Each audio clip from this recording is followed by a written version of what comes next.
able to help that child. All right, so now there are, all these interventions, okay?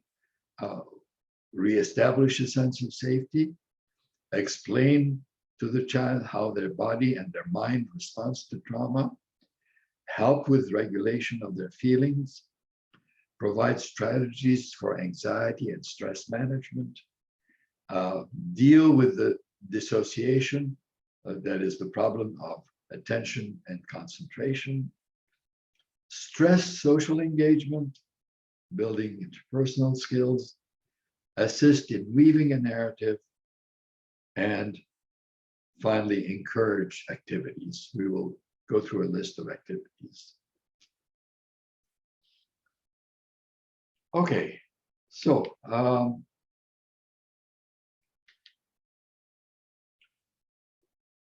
how do you reestablish the sense of safety? I like this picture because it gives the sense of someone who is comfortable with themselves, who loves the children, who sort of exudes the sense of trust, okay? And so building a safe and caring environment is essential as a building block to helping the child feel, yes, the classroom is going to be a safe place. The school is going to be a safe place. We're going to make sure that nothing bad happens here. We're going to make sure that you're not bullied, that, measures will be taken if somebody does something to harm you, okay? And then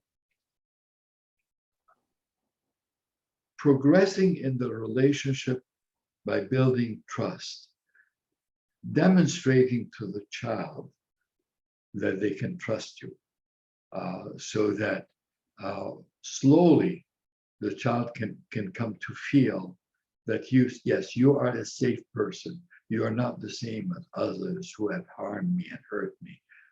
I can begin to feel, that I can be here with you without fearing what's going to happen. Maintaining empathy. To my mind, empathy is the human quality we need most in all of relationships, but in particular in kids who have been traumatized. Empathy with those kids sometimes is difficult to maintain because of the unpredictability of their behavior. It's like you think you understand, you think you've reached them, and all of a sudden everything falls apart. That's part of the syndrome. That's part of the disturbance. That stability for those kids is something they haven't experienced. And even though you are trying to maintain this safe environment, this caring environment, things will happen to disrupt them because of cues that they've gotten from someplace, internally sometimes, externally sometimes, that will lead to those meltdowns or aggressive episodes. Avoid being punitive. I don't know that I need to say much about that. Being judgmental and punitive does not get you anywhere. Then always be authentic. Teachers I've taught to and social workers say, well, I have a role to play, and I am a person. I think the more genuine you can be, the more you can be yourself, the more likely it is that the kid will sense that and be able to turn to you and trust you. Finally, establishing predictable routines. I think that's part of the school environment. And I think that's, we don't need to say much about that. All right. Explain how the body and the brain responds. Now, I think this section probably is more relevant to the social workers among you than the teachers. But if the classroom teachers will bear with me while I talk social work stuff, uh, you will learn something. But I think so. A child comes and has been suffering a trauma. What we found is that the more they can understand about their bodies and how their bodies respond, including how their brains respond, uh, the more, how should I say, relieved they will feel. And here is how it works. When a child, is disrupted physically or is disrupted because they can't make sense, they will go to dark places to fill in the blanks. They will go to all kinds of imagined things as to why they are feeling the way they are. When they have an explanation as to, hey, the reason your body is generating adrenaline is because when you see danger, your little smoke detector in your brain lights up and tells you. It gives them something very concrete to hold on to and to be able to sort of explain to themselves, this is what's happening to me. I can understand that. And they don't need to go to those other places to seek for explanations of what's happening to them. Explaining to them the fight-flight response also is helpful. In particular, and we're going to come back to that, explaining the freeze response and the business of dissociation, to my mind, helps kids because it relieves some of the anxiety they feel and says, yeah, I may not be able to run, I may not be able to fight back, but at least I know what I'm trying to do in order to cope with this, horrendous environment in which I find myself. Helping with regulation of feelings. Here, I'm trying to imagine, you're in the classroom or you're seeing a child who's having a meltdown. And I know that spontaneously, what we say to the child is calm down. That's the last thing you want to say to a child. Because if they could calm down, they would calm down. So you're saying to them, calm down, does not help a bit. So what you have to do is you yourself convey to the child that you are feeling calm and you're feeling okay, and you can deflect their attention from their upset by saying, okay, let's try to find something pleasant that you can feel so that you don't feel so bad. I know you're feeling terrible. Let's find a way to make those feelings go away. And I'll suggest some things later on in terms of how you can do that, in terms of breathing and in terms of guided imagery, which can help. The essential point here is what we've learned is that co-regulation works if you stay calm, if you talk softly and gently and empathize, then that conveys a message to the child that they're going to be okay and that they can calm down and get regulated again.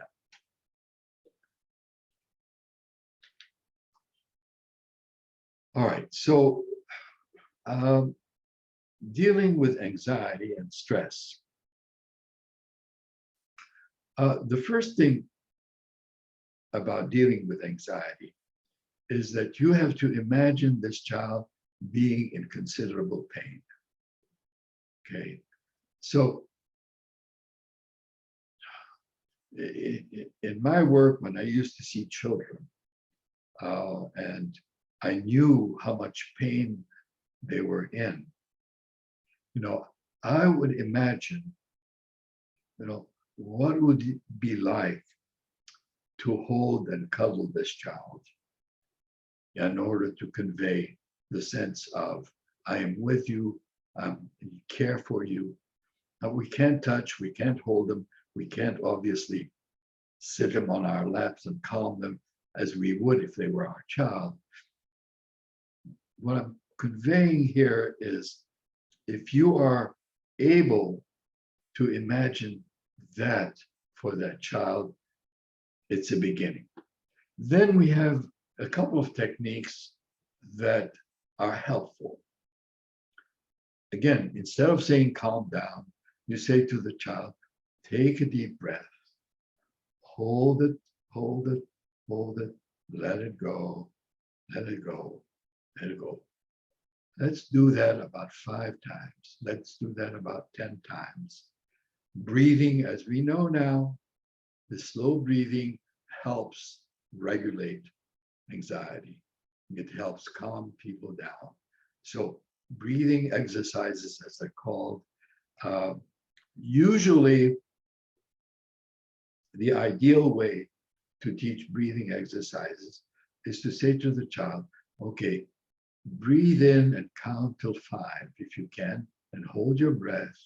Breathe out through your mouth and count till 5.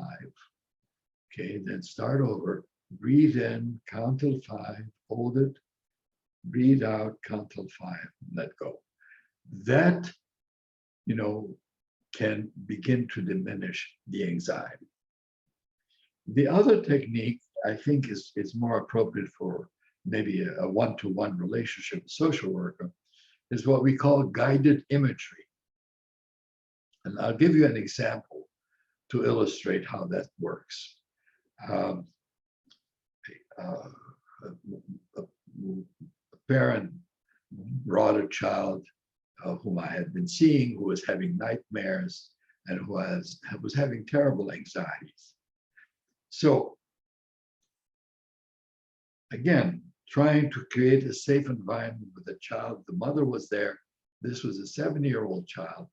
And I said to the child, okay, we're going to do a little exercise. Okay, I want you to close your eyes, and I want you to tell me what you are imagining as you close your eyes. And the kid closed his eyes and he said, I'm seeing a forest fire. I'm seeing a house that's burning. I said, okay, all right, now hold that image a minute. Now, what I want you to do is imagine that you're hearing a fire siren and a fire truck approaching. And I'm going to be the fireman, and I have a big hose, and I'm going to put out the fire. You're going to help me put out the fire. There was a sigh of relief as he imagined that, and the kid calmed down. So he took that with him. Whenever he felt anxious, he could imagine my being there, sort of in his imagination, trying to help him calm down. Guided imagery is a whole technique. It's very useful. This is just a snippet of an example of how it can work. Another way it can work is, if you have an anxious child, where you say, okay, close your eyes, imagine the nicest place you've been, or the most fun place you've been. Think about that, and then describe to me what it was like. A kid might describe swimming, being in an amusement park, wherever. What it does is help regulate the anxiety and manage the stress the child is under. Okay, now dealing with dissociation, as I said, psychologically, this is the most complicated thing because it becomes so habitual in children that they become reliant on sort of shutting down, going away in a space where they feel, quote, relatively safe. They're playing dead to whoever is assaulting them. And so overtly, I think what you're noticing is, quote, they're daydreaming, or they may be drawing, or they may be inattentive. If you know that the child doesn't have ADHD, you can probably be fairly sure that that child, is reliving some kind of trauma. And so how to draw them out from that becomes a big challenge. You can't do it by saying, well, stop daydreaming. You have to find some other way of saying, okay, something happened that made you anxious, made you scared. Okay, can we get back some of the feelings of safety and trust here? Can we bring you back, to be with us in a safe way? Again, it's difficult to do in a classroom situation. In a social work setting, you may be able to do that. One of the things that teachers and therapists respond to dissociation is it makes us anxious to see a kid go in some dark place where they're almost beyond reach because they have shut down. Either they're not communicating or they're not talking, they're telling us. And so to try to draw them out is really a difficult task and takes a lot of time, a lot of feeling safe. But I'm saying this to help you identify the problem. Dealing with it is more complicated and takes a lot of skill and a lot of time before you can get to a place with the child to feel, to give that up, or at least to not use that technique as much. I think social engagement, building interpersonal skills, I think the school settings are primary. Getting kids to have a buddy. If you know someone who's been traumatized, if you can find someone who can be a buddy for them, to be with them, to build peer relationships, to include them in groups. Obviously, there are a lot of activities where they can be included, but I'm sure you are all familiar with social emotional programs that are geared to trying to build social engagement. And so, I'm not going to go any further in that. I think the last thing is helping a child weave a narrative of what happened. Now, first, a word of caution. If you ask a child, tell me what happened, as we said, they're not going to be able to tell you because of the fragments. Secondly, when you ask for that, you're asking them to revive a lot of the feelings that they suffered during the trauma. So I would be cautious about that unless you really feel that the child is in a good place. And then as classroom exercises, you can say, why don't you write a little story about what happened to you? In therapy with social workers, I think you're building the story together slowly from the bits and pieces that you're hearing. But don't be surprised if you don't get the whole thing, because as we have understood, the brain changes that have occurred do not help building the soul. Secondly, if they dissociated during the event, if they've gone away, they can't tell you what was going on because they're in a different place. However, there is value at some point for kids to help tell the story of what happened. And maybe it takes multiple versions of the story before they can feel comfortable enough to say, I understand, or I can remember, or, this is what happened to me, even though I know there's a lot that I can't remember or I can't put together. So if you do that, what's important is how you conclude the story. And here, I'm going to, all right, I'll come back to this in terms of how to bring closure to the story, which is an important thing. The element that I want to emphasize is hope for a better future. Hope that things will not repeat themselves and they will feel more grounded, feel better sense of self, feel more cohesive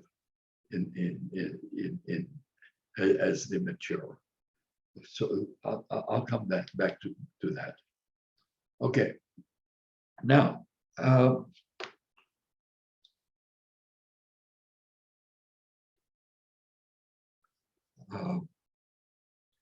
there's a book called The Body Keeps the Score, which I recommend to social workers.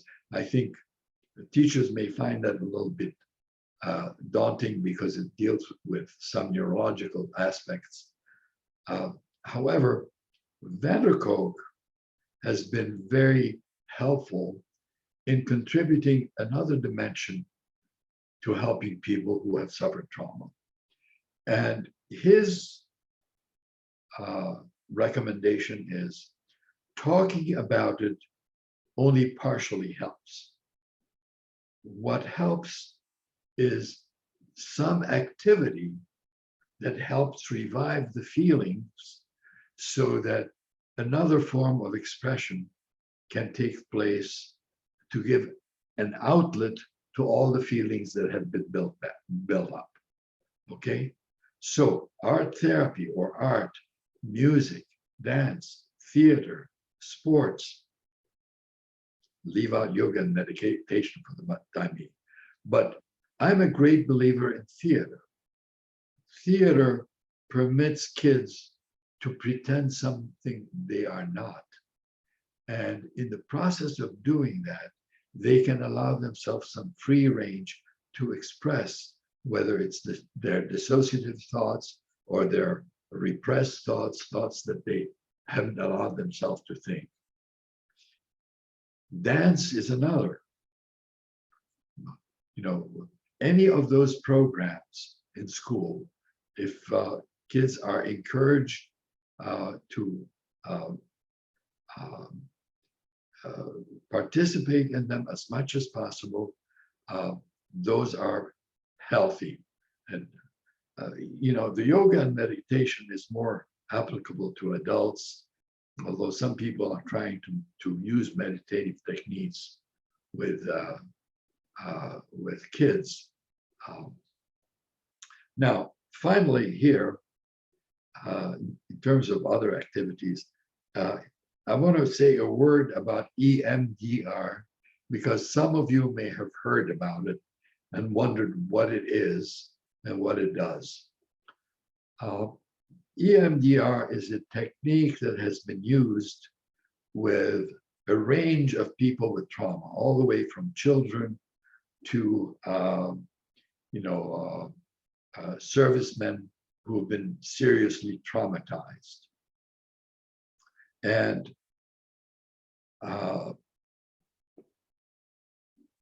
the technique itself is quite simple, although it takes training and skill to administer it. And we don't quite know how it works or why it works. But here it is. The person sits down next to the therapist or to the person who's going to administer the EMDR, and they're going to be told to follow the person's fingers. And all the therapist does is move back and forth and then says something about what are you feeling, what are you remembering.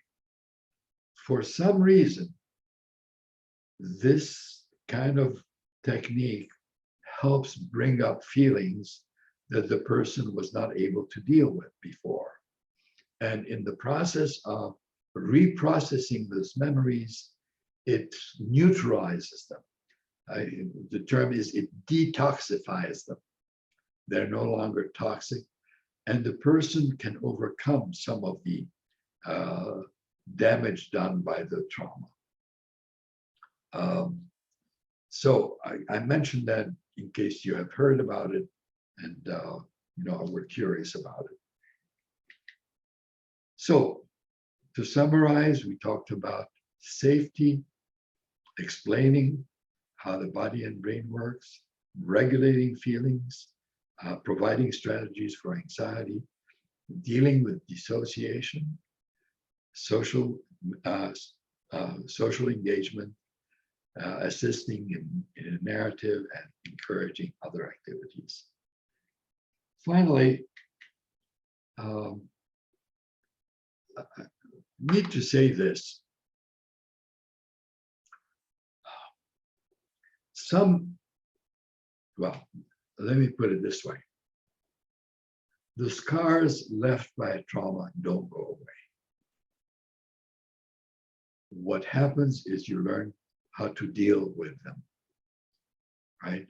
So that all of these techniques are based on what we call neuroplasticity, the ability of the brain to reorganize itself to allow the person to deal with the brain changes that have occurred as a result of the trauma, so that there's a rebuilding that occurs. The scars are there, but a new layer is built that is healthy and allows for the person to move on in their lives.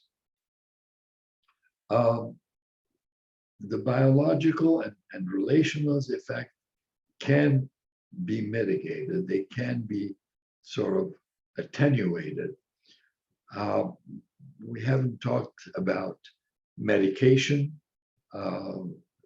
For kids, this is more problematic. Sometimes medication is recommended if the kid is highly anxious, and if you can find the right medication for it, it helps sort of tone down the hyper alertness and the anxiety. The other thing to keep in mind is this concept that we call resilience.